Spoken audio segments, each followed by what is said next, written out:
ઉત્તર ગુજરાતની રાજનીતિમાં મોટા ઉલટફેરના સંકેત. ભાજપના પૂર્વ ધારાસભ્ય નારાયણ પટેલ સાથે કોંગ્રેસના વરિષ્ઠ નેતાઓએ શરૂ કર્યો સંપર્ક. NL પટેલના આક્રોશથી કોંગ્રેસને નારાયણ મળવાની આશા. કોંગ્રેસના નેતા સિદ્ધાર્થ પટેલ ઊંઝાની મુલાકાતે. ઉમિયા માતાના દર્શન કરી લોકસભાની ચૂંટણી પહેલા પાટીદાર આગેવાનો સાથે યોજી મીટિંગ.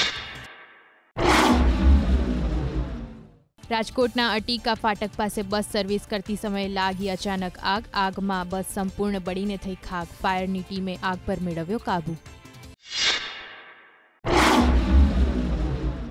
નર્મદાના નીરથી ઓવરફ્લો થયા જામનગરના ચેકડેમ. સ્થાનિકોમાં ખુશીનો માહોલ. ઉનાળામાં સ્થાનિકોને હવે નહીં ભોગવવી પડે પાણીની પારાયણ.